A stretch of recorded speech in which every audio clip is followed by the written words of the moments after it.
திமுகவின் தீவிர ஆதரவாளராக இருந்து வரும் பத்திரிகையாளர் சவுக்கு சங்கர், இந்த பாரு சவுக்கு, நீ யாரு என்னன்னு ஊருக்கே தெரியும், மரியாதை இங்கிருந்து போயிடு.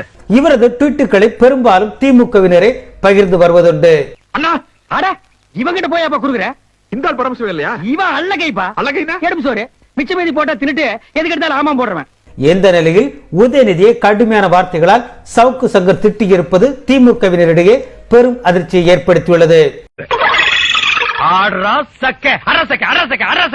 உதயநிதி ஸ்டாலின் பற்றி அவர் விடுத்துள்ள ட்விட்டர் பதிவில், கலைஞர் கிட்ட அரசியல் பண்ண வேண்டாம் மயிரே உதயநிதி, நான் யாருன்னு உங்க அப்பா கிட்ட கேளு. பேசிட்டு இருக்கும்போது இடையில ஐயாவா வாடா வாடான்னு எதுவும் சொன்னியா? கலைஞர் கிட்ட அரசியல் பண்ண வேண்டாம் மயிரே உதயநிதி, ஃப்ளோல ஏதாவது வந்திருக்கும்.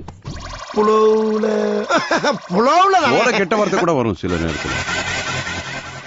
புலவுல கெட்ட வார்த்தை வருமா? நான் யாருன்னு உங்க அப்பா கிட்ட கேளு.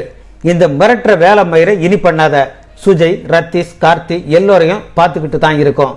செஞ்சிருவேன், மூடிக்கிட்டு இரு. ரத்தீஷ் அண்ணன் யாருன்னு எனக்கு தெரியாதா? என்ன ஒரு சின்ன பையன் வந்து உங்களை தடியாங்கிறா, ஒத்துக்கிட்டு வர்றாங்கிறா, பேத்தனமா பேசாம இருக்கீங்க.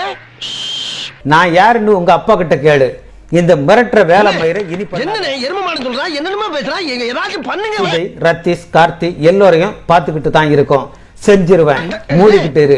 கர்மத்தையெல்லாம் கொண்டு ஏக வசனம் பேசுறா, கேட்டு பேசாம இருக்கீங்க. நான் கேட்காத மாதிரி இருக்கல, அதே மாதிரி நீயும் கேட்டு கேட்காத மாதிரி. ஆனால் சவுக்கு சங்கரின் இந்த பதிவுக்கு ஏராளமான 200 ரூபாய் உடன்பிறப்புகள் கண்டனம் தெரிவித்து வருகின்றனர்.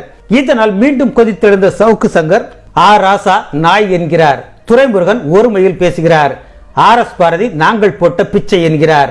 ஆக மொத்தம் மானம் இல்லாத கொத்தடிமைகள் வாழ தகுதியான கூடாரம் தான் திமுக என விளாசியுள்ளார். ஆக மொத்தம் மானம் இல்லாத கொத்தடிமைகள் வாழ தகுதியான கூடாரம் தான் திமுக என விளாசியுள்ளார். எங்களை பத்தி சொன்னீங்க, பட் ரொம்ப நல்லா இருக்குங்க. இதற்கு திமுகவின் தலைமையிடமிருந்தோ அல்லது உதயநிதியிடமிருந்தோ எந்த பதிலும் வரவில்லை.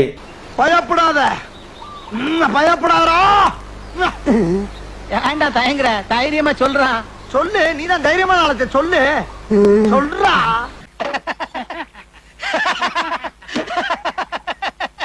அரசியல்ல இதெல்லாம் சாதாரணமாப்பா.